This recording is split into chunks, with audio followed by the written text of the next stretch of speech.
Well, good morning or afternoon, everybody. I guess it's like almost 4 o'clock here. Merry Christmas. It's Christmas, obviously. I actually got a new hat for my wife. It's Willie Mack's hat. So pretty cool. You can check it out in the shop. It's actually really weirdly comfortable. Like, I don't know, one of my more comfortable hats that I have. Anyway, there seems to be a lot of misinformation, I'll say, about my Daniel Larson take. And I say misinformation intentionally because disinformation would imply that people are actively misinterpreting what I'm saying. And I think maybe I failed in my interpretation of how I've been portraying it. Maybe there's times where I'm acting, inappropriately when I express it. So I want to be clear about it because a lot of times I will react to a video and you have to buy into me reacting to a whole entire video and maybe it makes it inconcise. So I'm going to do that without saying anything inflammatory. Sometimes I'll do that as well, But here's my take on that. A lot of people have been saying that I've been defending him. I don't think that's true. I think compared to the way the internet is treating him, maybe, but I think that compared to the way, I don't think it's really a defense. And here's the thing. I'm going to give you my short take, and then I'm going to explain all of it in like as much detail as possible. My short take, and this is what I'll usually say at the beginning of a lot of my Daniel Larson videos, is Daniel Larson is a legitimate danger to himself and other people. He has support needed autism and schizophrenia. What that means is that he requires, generally when I'm saying support needed, I'm talking about a functioning level, but it's a more politically correct way to say it. My wife is a behavioral specialist for adults with intellectual and developmental disabilities. I've met a lot of people in the community, people who require more support, right? Like I have family and friends and stuff that have autism, but there are different levels of everything, right? And they'll have a different impact on people based on that. Someone like Daniel Larson has a higher level of support needed for his autism and his schizophrenia. He has behavioral issues from the way that he was raised. It doesn't make any of his behaviors okay, but the way that I try to engage with a lot of these things is from a harm reduction perspective. So when I look at large troll networks that troll Daniel Larson, and I'm sure some of them think that they're doing the right thing by going, look at this, look at this, look at this. But also what you need to understand is that that's all kind of fuel to the fire. And you could argue that my videos in the past were the same problem too. I'm not without my own criticism. So keep that in mind. But here's the thing. When you have an entire network of people who are set up of constantly talking about Daniel Larson, it incentivizes the trolls that are closer to him to cause him to act out and become a danger to himself and other people. I'll give you an example. The Olive Garden incident. Daniel Larson legitimately thinks that he is dating Grace VanderWaal. He needs a legitimate therapist to sit down with to parse through that because there's no way saying, hey, that's not real, Daniel, is going to make him change. He's not functioning in the same way that we're functioning. He's not on the same level of us like, oh yeah, you're right. That's not how it's going to work. So you need an actual mental health counselor to deal with him. And he needs to get arrested and he needs to be put into a group home and he needs to have his phone taken away from him. And he needs to be restricted on the internet and he needs to have closer monitoring. People need to monitor him more and make sure that he doesn't hurt other people. Right. And what happens, though, is people legitimately convince him that he's dating her. And he's like, you're meeting up with her and her family. And he thinks that. And he goes there and he harasses employees and it becomes a danger. The cops get called. The fire department gets called. Waste of taxpayer money and resources. Right. Whereas it would be better to get him off the street, put him back into his group home setting that, again, he was trolled into leaving, thinking he'd be a famous Hollywood, bullshit. And what ends up happening? He gets physical. He hits people. He hurts people. He makes them bleed. He hurts himself. My take, when you look at it, I understand it's probably a little more sympathetic than most other people are to Daniel Larson. But that's because, again, I've met people like Daniel Larson. My wife works with people like Daniel Larson. And so for me, it's hard to look at somebody that's almost inhuman and humanize them. I get that. I totally understand that. I think that's probably the difference between the two of us is like when I look at Daniel Larson, I go, what would make him stop hurting himself and other people? And maybe you guys think the same thing. I just think that I'm more right about it, frankly, and not to be rude. But again, I know it's my wife's education. It's my wife's degree. But I'm sure a lot of you out there have relationships where you sit down and you talk to them about everything. You're emotionally invested into it. I've gone to these holiday parties. I meet these people. I talk to them, their parents, their direct support professionals. I hear these stories that some of them break my heart. Some of them are like, they'll take a bunch of people to the mall. That's a big place for a lot of people with, like higher support needed Down syndrome and autism and traumatic brain injuries, they'll go so that they go to the mall and they can have some fun. And then you got these little teenagers that'll walk by them and call them the R slur under their breath, giggling, and it upsets them, you know?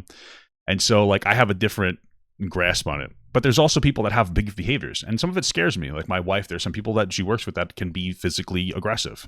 That scares me. You know, if she ever got hurt, you know, all this economic, or not socioeconomic, you know, all this sociology perspective I have would go right out the window, and I'd be very emotional about it and be like, this is ridiculous. Like I'm stopping you from, you know, you can't work here anymore. So I get that. But when I engage with it, I go like, what's better for people in society? And having a robust mental health structure set up that can take some people that have a different interaction with the world, like Daniel Larson, who there are things he just simply probably doesn't understand. He's very high functioning in the capacity where he has these almost moments of clarity. But there's like, sometimes it's like he snaps. I think that makes the most sense to think. You know, he seems like he's all there, but then he has these weird obsessive behaviors with like Grace Vanderwall, which is terrifying for her and her family. And again, you know, if these entire troll networks didn't exist, he would still be in his facility. That's my goal. That's what I think. And I think that when, you know, in general, talking about something like this, it should be from the perspective of like, how do we get him back? You know, and I don't think constantly creating new scenarios where he goes to an Olive Garden or a different place to harass and bully workers, and legitimately thinks that these workers are showing nudes of him. I don't think that's helping. I think that there's a lot of people that just find it entertaining, and that's why they like to talk about it. And they use the excuse of like, well, I'm just trying to criticize him to get, as if that's going to help, but it doesn't. And even if you don't like him, understand, like, think about it. Every time this happens, who gets hurt? It's always somebody else. It's always somebody else. And that's where I'm coming from with these criticisms.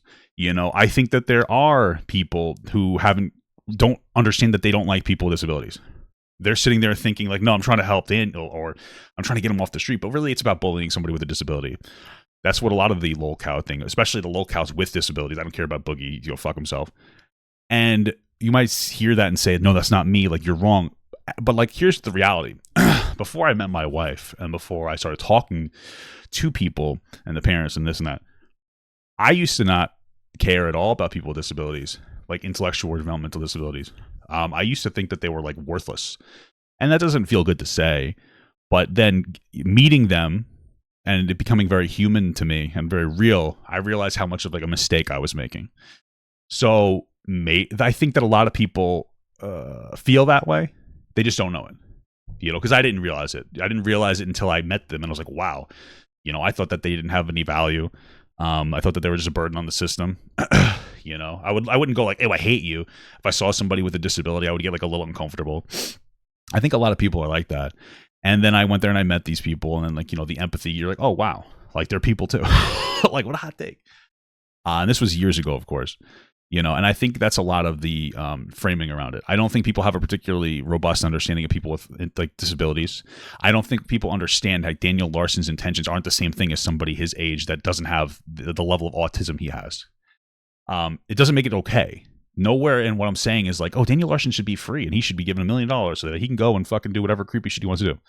My take is always get him off the streets, put him in a group home facility, pretty much what I'm talking about, with higher support needed so he can't go on the internet, so he can't harass Grace Vanderwall, so he can't get in physical fights, so that there are people around him that are trained to deal with his potential bouts of aggression. And I think a lot of that aggression is based on like what he's doing. I mean, like every day he goes out to eat, it looks like, and then he just doesn't pay for his meal. And he puts stress onto different like fast food workers or, like restaurant workers. You know, that's not fair to them. Not everybody has to have a robust understanding of like mental health or homeless people, which is Daniel Larson is a homeless person with mental health issues. And honestly, most homeless people are, you know, people who are walking around the streets. A lot of times they have a mental health issue a lot of times it's veterans. Daniel's not a veteran, but a lot of people that are homeless are usually they have mental health issues. They're self-medicating with alcohol or drugs. They're walking around. They're becoming a little bit of a nuisance to people. And it's a sad thing. So that's where I come from. And I wanted to make sure people understood that because I don't think people get where I'm coming from. And again, maybe I'm miscommunicating. It could just be me. Or maybe this is a topic that's uncomfortable because how are you going to humanize Daniel Larson? Like that's a that's a pretty crazy task. And I do feel bad for him. I don't think that his behavior is appropriate. A lot of things he does are disgusting. Again, when I'm looking at it, though, I'm more focused on the bigger picture of this whole attitude and the way that we deal with, like, specifically locales with higher support needed intellectual and developmental disabilities. That framing, I think, pushes these people who can be very dangerous, like Daniel Larson, to be more dangerous. You know, he's addicted to his almost false concept of internet fame. He thinks that's one of the things that is hard for anybody to understand. Why does he get likes and views? To him, I think he thinks he thinks he's a celebrity. He thinks he's a big shot. He's a homeless guy that's getting tortured by people, and it's causing him to hurt other people. Right. So, additionally, I want to reference one thing because people will say, like, well, you just make excuses for people with disabilities. That's not the truth. I have an understanding that different people have different levels of disability, and that will have a different impact on them. I'll give you like a good example. Let's say like Sweet Anita, right? She's a content creator. Oh my God, I'm turning into Dan Larson. She's a content creator with Tourette's, right? If she came on a stream one day and she said the N-word a couple times, people would go, you'd probably think like, why? You'd probably think like she's doing that because for Tourette's. It's justifiable. It's understandable. It makes sense. Obviously, we don't go like, yeah, this is great. But we're like, we get it, right? If I came onto a stream and I started saying the N-word, you'd probably go, well, that's inappropriate. Why are you doing that? There is no excuse. But I have Tourette's too. And you go like, well, but you don't have the same type. You're right. Like, what's different? I don't struggle with my Tourette's nearly as much as her. Like, I have facial tics, right? That's where my Tourette's comes into play. And the point I'm making is that there's different levels of everything that'll have a different impact on the individual. Clearly, Daniel Larson, when it comes to his autism, his schizophrenia, his behavioral issues from having like a neglectful upbringing, he has a different relationship than maybe your friend that you know. Your friend might have just needed like an IEP, which is an individual educational protocol in school. But for the most part, he's doing solid. Daniel Larson clearly does not understand a lot of social cues. And a lot of that is because it's very hard when you have a neglectful upbringing as somebody without like disabilities to have a good impact or a positive relationship with the world. But Daniel Larson is additionally particular, where because of his autism, it can make him have a struggle with understanding different boundaries and different, social constructs, like different ideas, even things like age of consent. And I'm not going to sit here and say I don't know everything about Daniel Larson's story. Like when it comes to the mental health side, like I'm not his care provider. I'm not a caseworker for him. I'm nothing like that. But there are a lot of people with autism or even traumatic brain injuries or Down syndrome. These are like the main three people my wife works with, who they might be in their 30s and they have the mental capacity or they have the brain age, we'll say, of like a 14-year-old. That doesn't mean it's okay for them to interact with 14-year-olds. That's disgusting. But then you look at that and you would operate with that. The behavior is still inappropriate, but it's like, what's the context behind the behavior? They still need to be not doing anything that's never okay. But the point is like, let's say it's a 30-year-old without a disability and they are just a pedophile. But if a 30-year-old has the mental capacity of a 14-year-old, you go, that's a danger to kids, but you don't call them a pedophile. You would usually, or maybe you would diagnose them as such, but you would operate in a different way. But either way, the behavior is inappropriate. But that's how you look at those things. And that's like Daniel Larson. I don't think he's acting he's not in his right mind. And again, the point here is that he needs to be taken off the streets. He's a legitimate danger. He's a threat to himself and other people. He needs to have his internet taken away. And the robust troll networks are not helping. And I think most of the people, I'm sure there are people who are very well intentioned, but I think most people are just looking to capitalize off of just bullying him for fun. And it's a justifier. It's the same thing as, to me, some of the people, it's the same thing as how you have like a bunch of left-leaning people on Twitter who will find out someone said the N-word 10 years ago and they don't really care about the racism, but they want to bully somebody, right? Like you see these videos all over TikTok where they're like, look, this person was kind of rude to a black person. Let's find out where they live, where they work. Let's get them fired, et cetera, et cetera. It's virtue bullying. It's pretending to care about a topic and then bullying somebody. I'm not saying that's everybody. I'm not even giving you specifics of who it is, but you should be aware of that. Because again, if you want to reduce harm, constantly setting Daniel Larson up to be put into these situations where he goes and harasses people is not helping. If anything, it's hurting. If anything, it's better if nobody ever talked about him again. Again, you criticize me for talking about him as well. That's perfectly fine. I'm just trying to have the right conversation, especially since historically I probably haven't had the right conversation. And with that fame fading away, there's less people harassing him and making him do obnoxious shit, and hopefully he gets back into his group home setting. When it comes to the pedophile stuff, I know people are very adamant about it. It's like, he's a pedophile. And like, why are you defending him? I'm going to be real with you. I don't think Daniel Larson's a pedophile. That's probably a very uncomfortable statement that you've heard, and I'm going to explain to you why. You can disagree if you want. Again, I'm coming from more of what the DSM-5 is saying, not just what is like, oh, this makes me uncomfortable. I'm going to explain to you. According to the DSM-5, a pedophile is somebody who is 16 or older, has a persistent sexual attraction to somebody children 13 and under for a period of 6 months or more, and they must be 5 years older than that person. Okay. When I look at his behaviors, there's a lot. I'm going to try to go through all the ones I remember, so don't worry.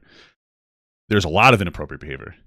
And I think that we all agree Daniel Larson needs to be taken off the street. So we all agree there. He needs to be put into a facility, some kind of, I say group home facility, maybe even like a mental institution. I don't know. He just needs, obviously, he's not exactly a benefit to society.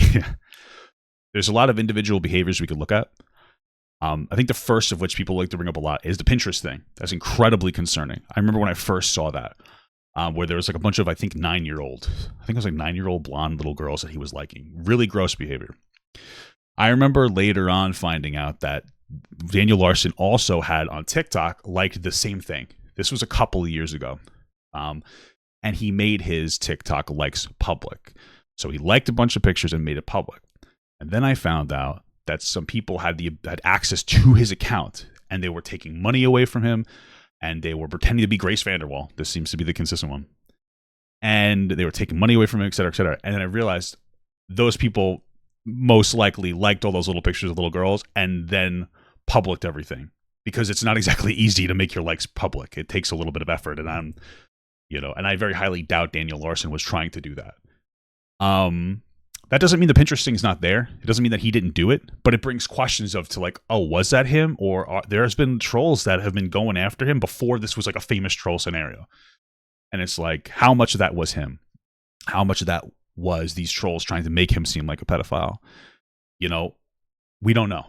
I just don't know. Again, it'd be really good if he wasn't on the street, homeless, able to harass people. If he never got famous, he probably would be having behavioral problems in his group home. But those direct support professionals, those behavioral specialists, those managers, those individuals, it's their responsibility and their job to deal with somebody like Daniel Larson. And that's who should be dealing with Daniel Larson. They're underpaid, by the way. Social workers, DSPs, they're all fucking managers of these houses. They're overworked and underpaid. But that's who gets paid to deal with these issues. And that's where he should be. So I don't know how much of that is him and how much of that is trolls. I just don't.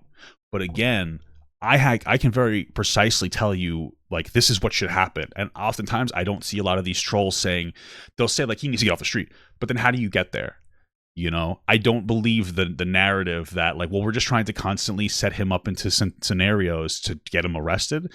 I just don't believe that. I think if he calmed down, if he wasn't getting all this negative attention on the internet, he would be able to get back into his group home facility, because his behaviors increased. And you could tell over time as he's been famous, right? He thinks that he's Mr. President, all this other stuff. And it has exacerbated his problems. Remember, originally he was in a group home. And he was operating in there. And like, there were times where he would have freakouts. He was being problematic. He would punch and kick holes in walls. He would attack staff. This would happen substantially less without his negative attention. That's not an unreasonable assertion to make. People still do have behavior problems. People still do lash out in group home settings. It's a very complicated group home settings. You're usually putting a bunch of people together who are not necessarily super congruent. And I'm specifically talking about the residents that live there.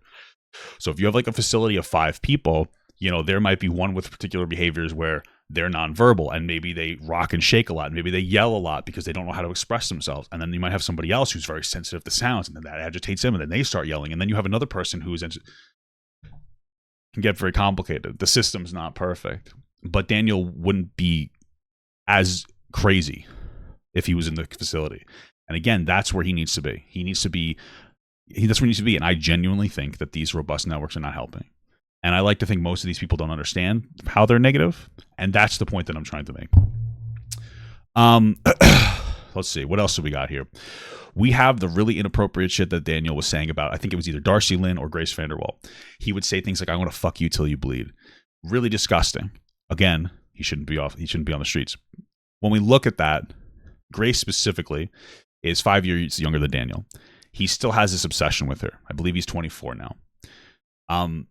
The question here is, what's his brain age? And the question here is he a pedophile if he's obsessed with a 19-year-old? It's doubtful.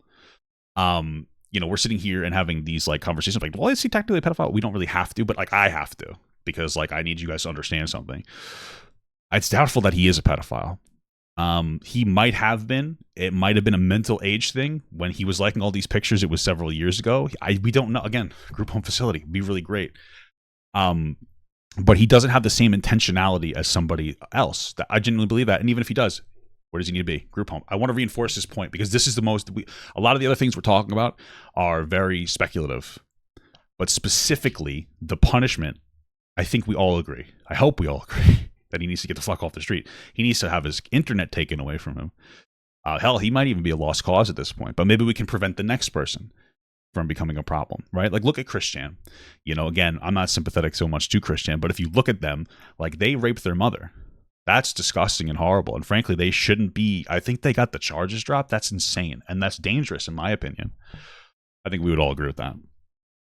But if you look at the behavior and what led up to it, you had that one individual who was constantly reinforcing to Christian, like, yeah, you should do this. It was, I think, Isabella Janke. You should do this. You should, your mom probably really wants it, blah, blah, blah. With somebody that has, like, again, higher support needed autism, and somebody who was bullied for 10 plus years, the question to ask there is, like, how much of the trolling led to Christian raping their mother? And I understand that it's a hard question to ask, but if we go, yeah, a lot of it was contributed to that. If there wasn't this network of people bullying Christian to the point where they felt they had no other people they could talk to, because every time somebody had an interest in them, it was a troll that dresses up as a pickle going at the mall. That's preposterous. If that person wasn't exposed to that, would their mother get hurt? I think it's reasonable to say the chances are lessened. And so when I look at this, you don't have to care about the person performing the negative act. But if you can understand how we got to the negative act, and we didn't have, and we tried to remove that stressor, we'll say, from the next person, the next Christian's life, maybe they wouldn't rape their mother, right? And that is usually the troll network that's created and centralizes around harassing and bullying Chris for laughs, right? To the point where they become like the worst person. And I'm not even saying that Chris was ever a good person, but my point is that, like, we're talking about harm reduction for other people. That's the point that I'm making. And so, again, if Daniel Larson wasn't trolled to this degree, less people would get hurt. There might be the next troll or the next lol cow with a high support needed, IDD, intellectual developmental disability. If they don't get relentlessly trolled, they may not hurt people. That's the point. If we look at, this is how we've always looked at things in society. We look at somebody exhibiting bad behaviors, and we say, like, what are the contributing factors to this bad behavior? And then we go, how do we prevent this happening again? And we go, oh, let's try to eliminate that environmental factor, right? That's pretty much it. It's trying to find out why. Like, I'll give you, for instance, and this is obviously like a very heavily exaggerated. This is not a one-to-one on Christian or Daniel Larson. Let's say you have like this girl who cuts this guy's dick off, rips his fingernails off, and just fucking cuts his nutsack off, and really just like fucks him up, stabs him to death repeatedly. You'd go, wow, she's fucking deranged. You need to put her in the hospital. You need to put her, maybe put her in jail, put her wherever. Really, we'll put her in jail. That's what it went. And then you find out that he was molesting her since she was like 10. All of a sudden, the behavior makes sense, but you can't let somebody out of society like that because they've now kind of gone to a point of no return. But you can still be empathetic and go like, okay, how do we prevent this? Well, let's reduce the amount of molesting. How do we reduce, molestations happening? I know it's not a one-to-one. The way you do that was comprehensive sexual health education for young people, so they understand. A lot of times when you saw that, there was a higher report of like, oh, this is inappropriate. My uncle or my this or my that or my aunt or whatever. I didn't realize this was inappropriate until somebody explained it to me when it comes to kids. The point is that, like, that's what we're doing here. And I think that the internet's platforming of people with disabilities, making them famous just because they get bullied, harassed, and trolls, specifically with like disabilities. I'm gonna be like, I understand, like, there's a difference between like a lol cow that's just a fucking embarrassment versus a lol cow with like autism, schizophrenia, etc. That's not operating in the same capacity. If we can reduce the bullying and the harassment networks, you will reduce the amount of people who get hurt. Again, I feel very bad for Grace VanderWaal. My understanding is she even expressed, and her mother expressed, how upset she was. Because like, who wouldn't be upset? Her TikTok gets blown up with like Mr. President Daniel Larson, blah, blah, blah, all over and over again. That's her like entire internet legacy right now. That's dangerous. And they don't know what Daniel Larson's going to do. None of us do. It's like a fucking, it's like you're like throwing a fucking bull out there with the fucking things they wrap around their balls to make them go crazy in the bullpens, Yeah, so let's see, what else is there when it comes to pedophilia? There's like that image floating around of that, like him with that little girl. It was like a 4-second image. I don't know what's going on there. He just like falls onto her. I don't know what's going on there. If I had to make an assumption, it's probably, this was back when he was still in a group home setting. It was probably one of the kids of the direct support professionals or something. I just don't know. Then we have the admittance to CP. I think he was talking about Club Penguin. It's fucking ridiculous. Then we have him sitting in the park taking pictures of little girls. From what I saw, because I looked at that, it was just a picture of him sitting in the park and people saying he was taking pictures of little girls. I didn't see that part. It just seemed like they were making that claim. It's not, I think it's reasonable. And like, if you want to go back there and find and be like, no, you're wrong. I guess, but that's what I saw. It was just him sitting in the park, and it's like a homeless man sitting in the park. Like, wow, how unexpected. Like, I don't like, to me, it seems like there may be a very concerning issue with interacting with Daniel Larson, that we don't know if it's because he's a legitimate pedophile or if it's because he just he's not operating at the right capacity. Either way, again, he needs to be taken off the streets, put into a facility, no internet. And then there's a narrative that's surrounding that, to like constantly, every time he does something, he must be pedophilic. It must be this. It must be that. We don't know. Like I said, I have a hard time believing that Daniel Larson would be obsessed with Grace Vanderwall, considering she's like 19 at this point, if he was like a legitimate pedophile. Either way, I think we all agree that he's a danger. And that's the point that I'm trying to make. I understand that there are people who are upset with this take. I do. I understand it. I understand that some of the ways that I've expressed myself may have been inflammatory. I get it, and I shouldn't be that inflammatory. I know that Smokey guy has been making a few different posts about me, and that's fair. I think it's fair for him to be upset. And I will be apologetic, because I am sorry. It's not the way that I should be communicating myself. If I'm trying to like talk to people like, hey, this is the way I think people should interact, I shouldn't be saying, I hope that your kids are born with a disability. That's a horrific thing to do, especially since I'm trying to have kids. And it's a really bad thing. And it's an instance of me emotionally reacting. There's no excuse for it. And I should have apologized sooner. I have no excuse for it.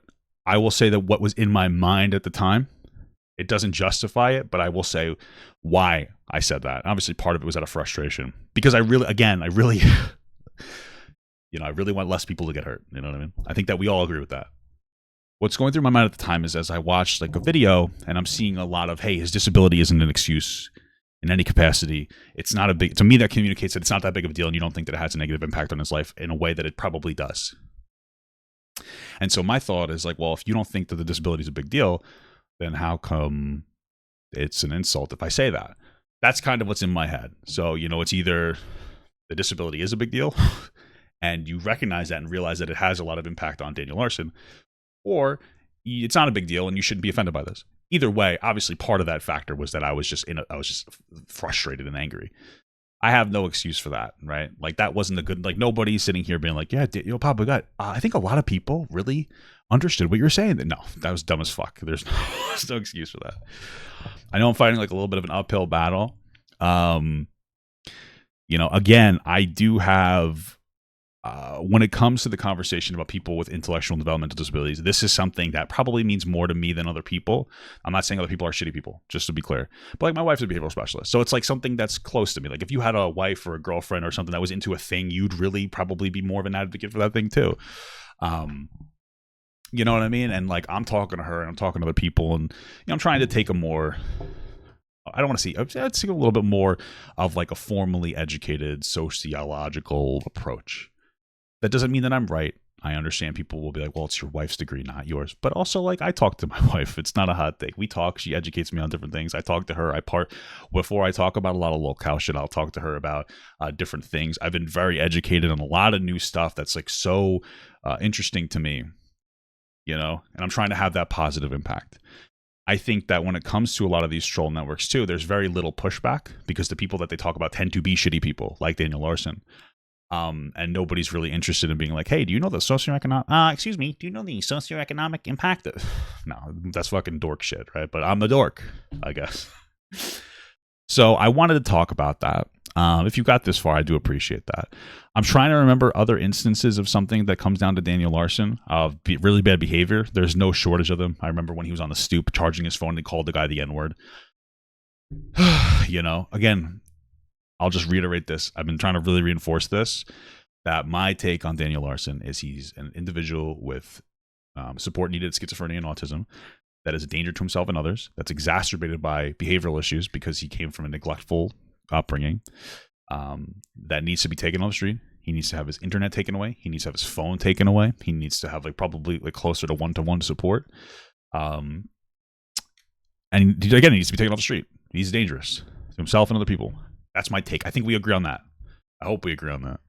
And, I'll say that I'm sorry if I express myself in a way that is not very becoming of myself. I'm a 33-year-old man.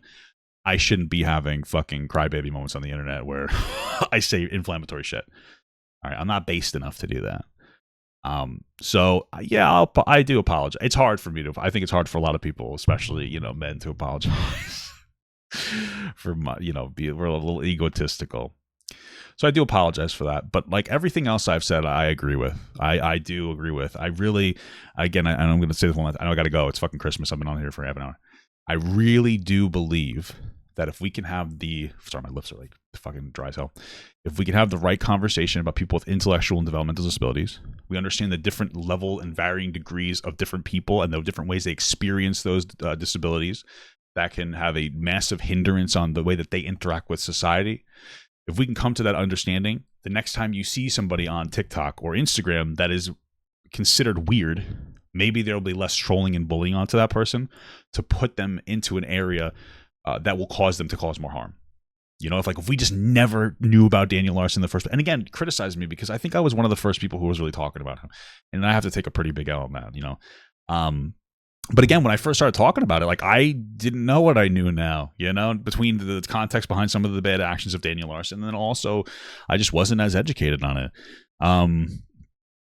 But if we had just not given him that attention at first, and maybe that's why I'm so adamant about Daniel Larson.